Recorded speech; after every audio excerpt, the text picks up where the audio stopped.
La palabra a continuación el señor Bruno Eduardo Rodríguez Parrilla, ministro de Exteriores de Cuba, que nos va a presentar el proyecto de resolución L97. Gracias.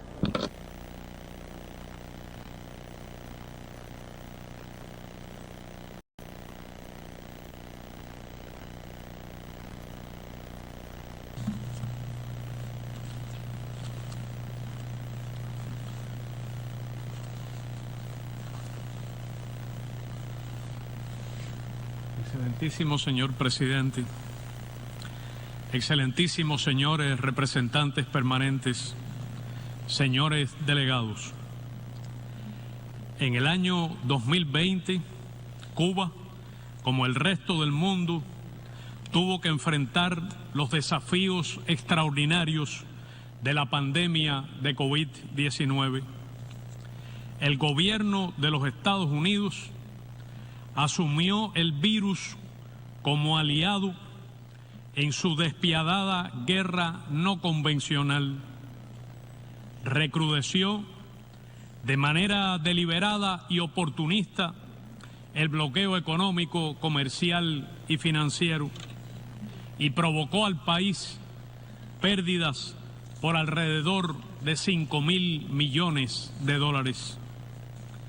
El presidente Donald Trump aplicó 243 medidas coercitivas unilaterales para restringir el arribo de viajeros estadounidenses y perjudicar terceros mercados turísticos. Adoptó medidas propias de tiempo de guerra para privarnos de suministros de combustible.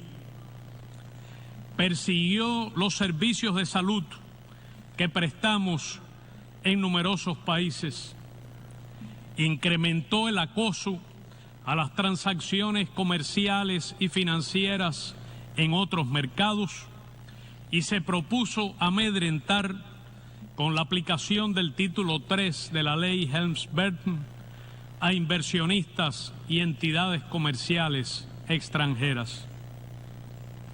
También impidió el flujo regular e institucional de las remesas a las familias cubanas. Asestó duros golpes al sector cuentapropista o privado y obstaculizó los vínculos con los cubanos residentes en Estados Unidos y la reunificación familiar. Todas estas medidas se mantienen hoy vigentes y en completa aplicación práctica y paradójicamente van conformando la conducta del actual gobierno estadounidense justamente en los meses en que Cuba ha experimentado el mayor incremento de infectados, el número más alto de fallecidos y un efecto económico superior de la COVID-19. La plataforma de campaña del Partido Demócrata prometía a los electores revertir rápidamente las acciones tomadas por el gobierno de Donald Trump, en particular la eliminación de las restricciones a los viajes a Cuba, las remesas y el cumplimiento de los acuerdos migratorios bilaterales, incluyendo los visados.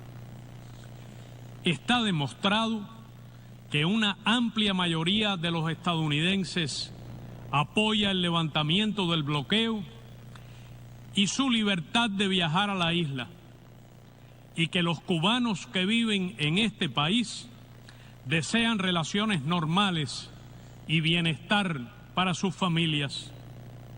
Algunos culpan de esta perniciosa inercia a las ambiciones electorales asociadas a la Florida o a los equilibrios nada transparentes de las élites políticas y legislativas en Washington. ¿Qué pensarán de lo que ocurre quienes votaron por el presidente Joseph Biden?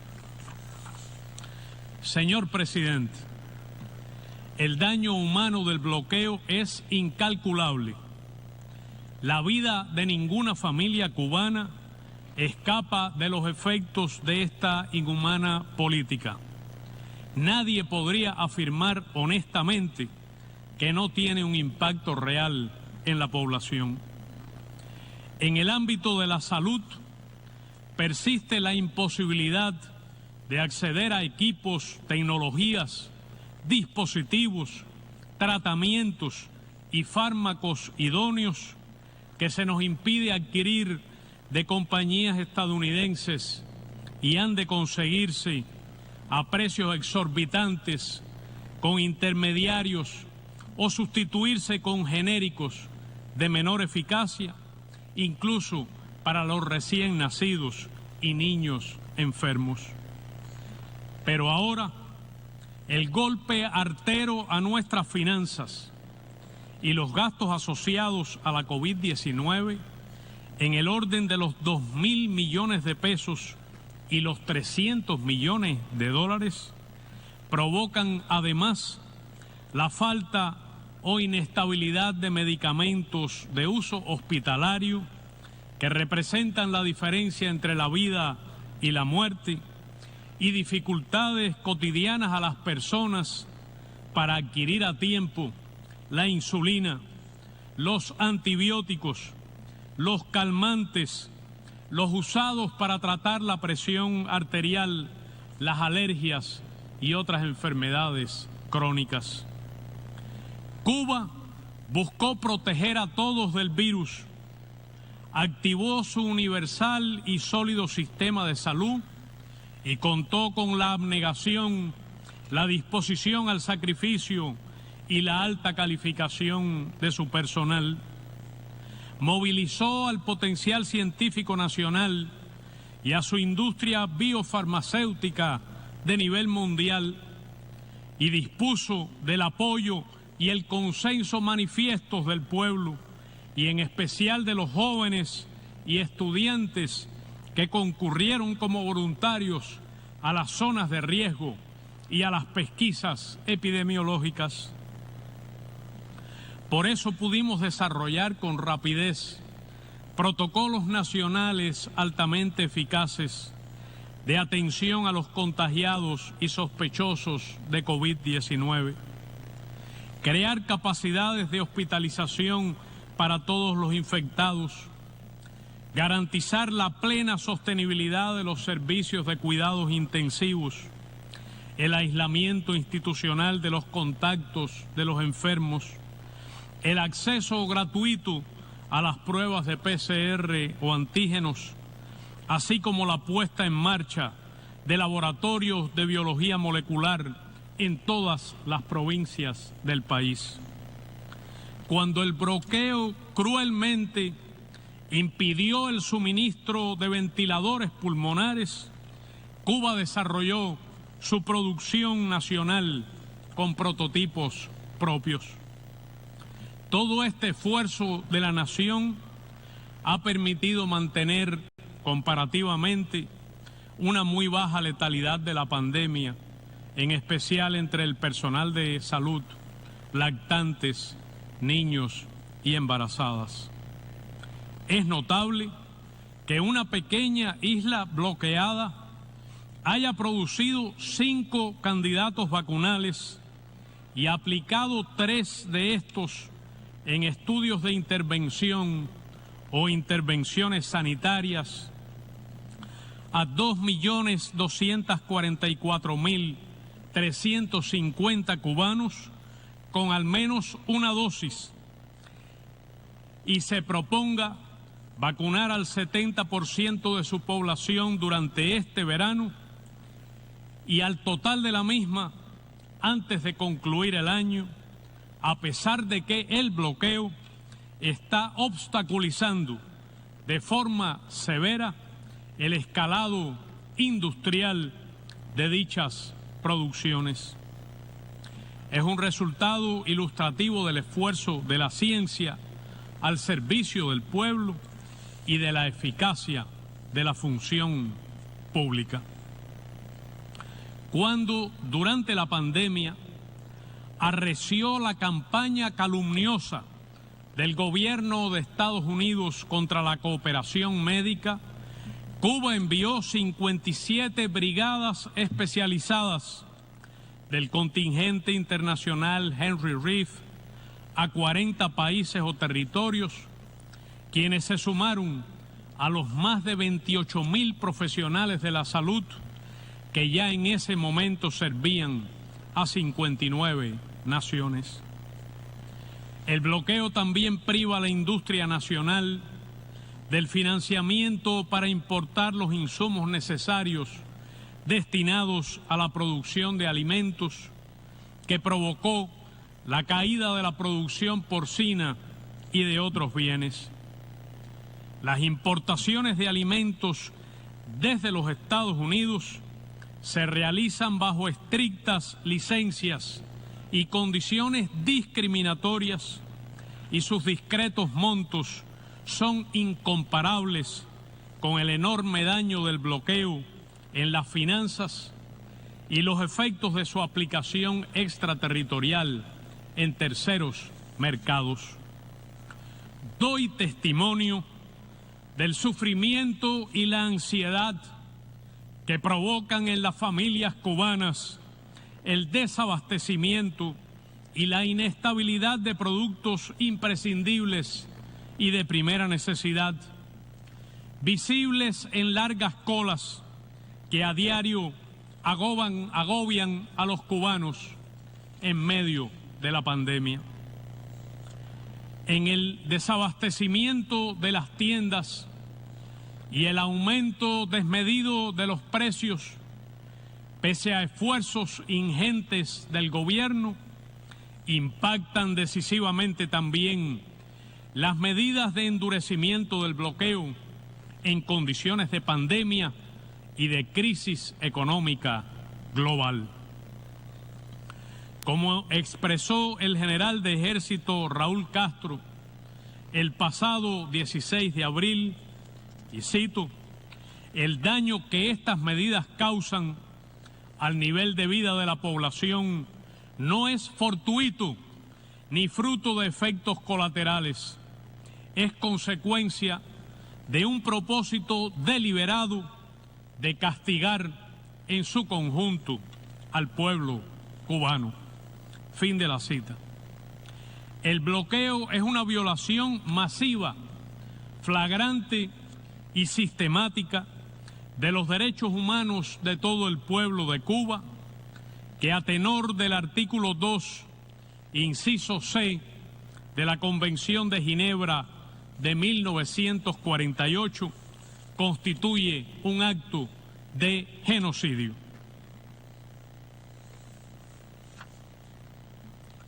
Señor presidente, las autoridades de los Estados Unidos han tratado cínicamente de sembrar la idea del fracaso del sistema y de la ineficiencia del gobierno cubano, de que las medidas coercitivas no afectan al pueblo ni son realmente un factor significativo en las dificultades de la economía nacional.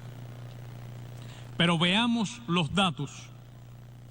Desde abril de 2019 hasta diciembre de 2020, el bloqueo produjo daños por 9.157 millones de dólares a precios corrientes, 436 millones mensuales de daños como promedio.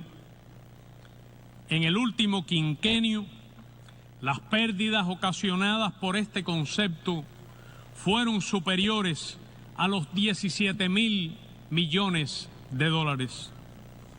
Los daños acumulados en 6 décadas alcanzan 147.853 millones de dólares a precios corrientes, y al valor del oro, 1.377.000 millones.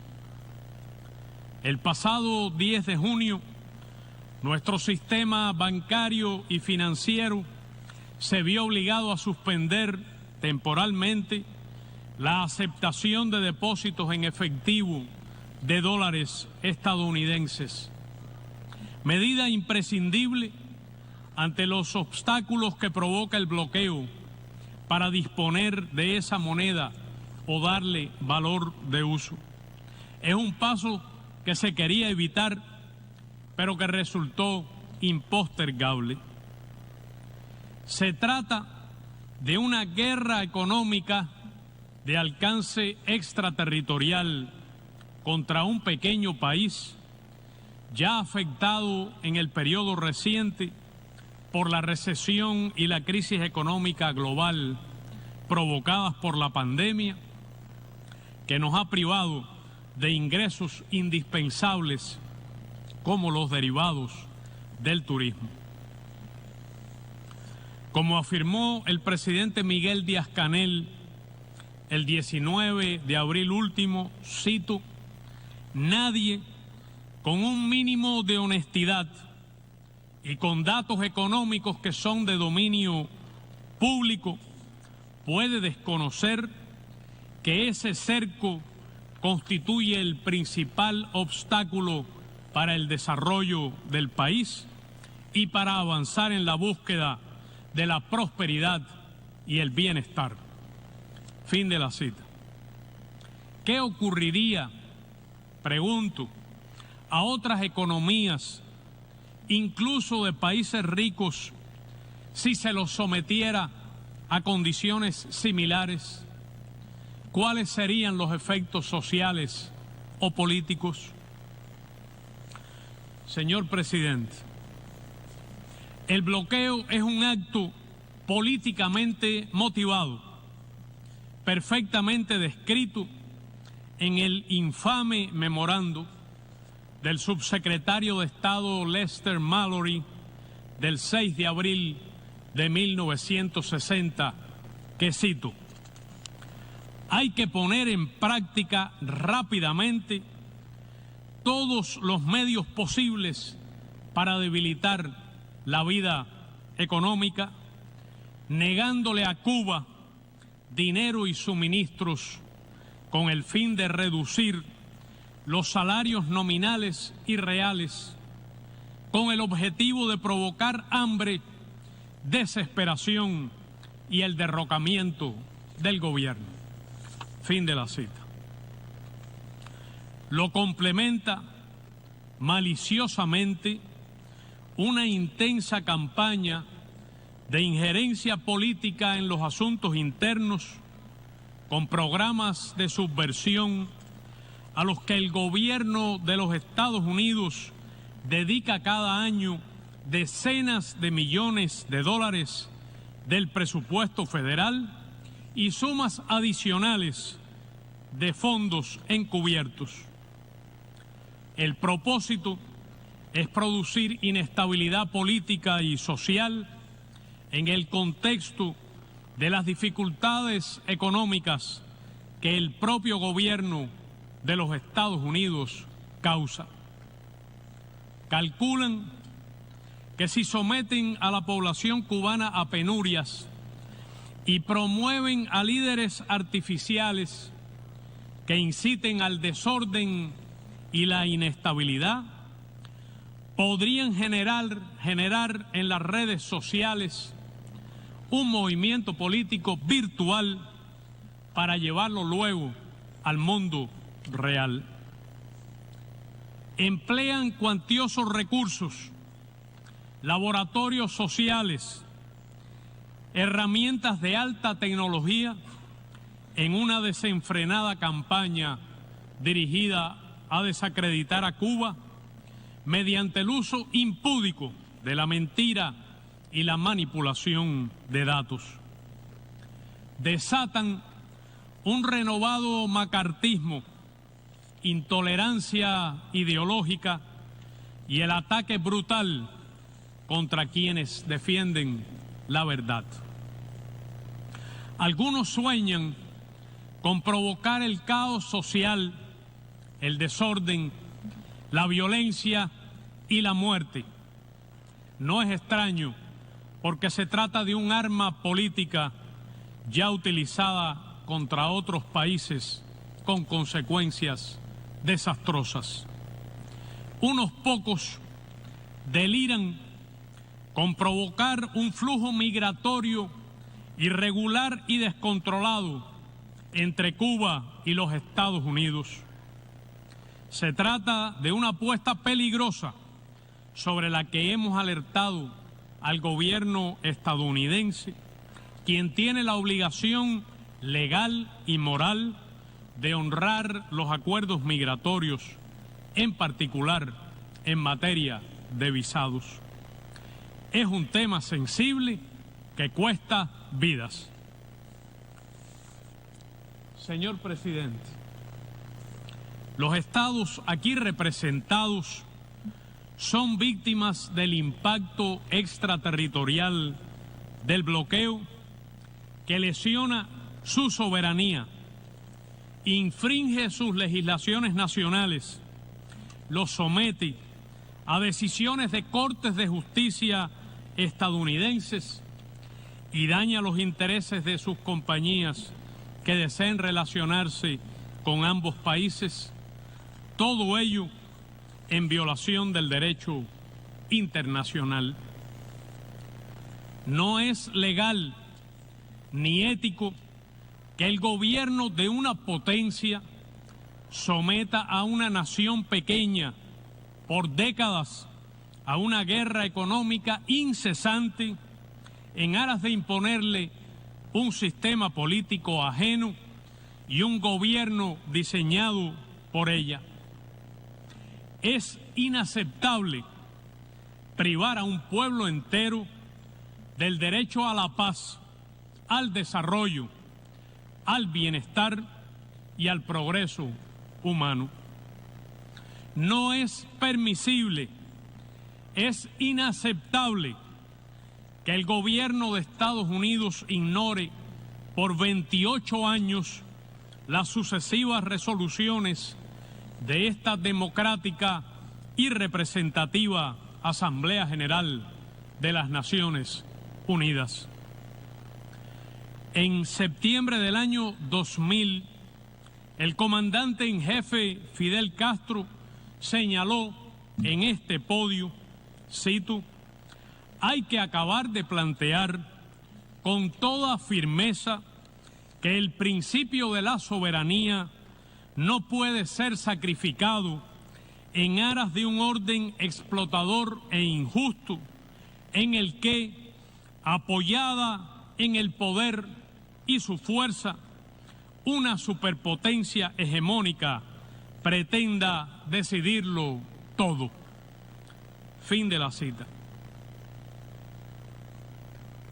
El reclamo de Cuba es que nos dejen en paz, es vivir sin bloqueo, que cese la persecución de nuestros lazos comerciales y financieros con el resto del mundo.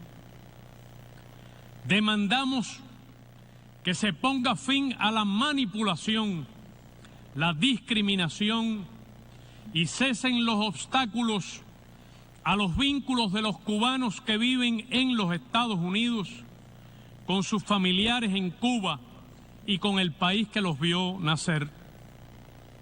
Reconocemos el esfuerzo de los que en este momento difícil han persistido en la comunicación y el apoyo a sus familias en la isla frente al odio y la persecución política. Muchos alegan pragmáticamente, incluso dentro del gobierno estadounidense, que se debe poner fin al bloqueo porque es una política anacrónica e ineficaz que no ha logrado ni logrará su objetivo y ha terminado por desacreditar y aislar a los propios Estados Unidos. Es inaceptable también manipular la lucha contra el terrorismo con fines políticos y electorales. En enero de este año, 9 días antes de la toma de posesión del actual gobierno, la administración del presidente Trump incluyó a Cuba en una lista arbitraria y unilateral de estados que supuestamente patrocinan el terrorismo internacional, que sin embargo tiene efectos importantes en el sistema financiero mundial. Nadie puede sostener con honestidad que Cuba sea un país patrocinador del terrorismo. Nadie. Revelaciones recientes dejaron en ridículo el último de los pretextos. Aún así, el pasado 14 de mayo, el Departamento de Estado volvió a calificar a Cuba, igual que lo había hecho en 2020 durante el gobierno anterior, como un país que no coopera lo suficiente con los esfuerzos antiterroristas de los Estados Unidos.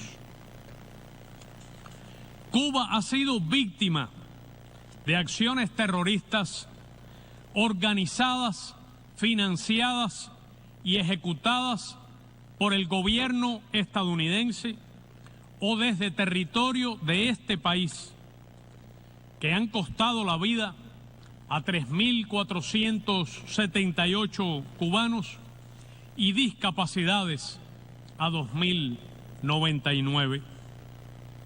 Hay evidencia más que suficiente de los intentos de cooperación y también de actos de cooperación efectiva en años recientes entre las agencias de ambos países.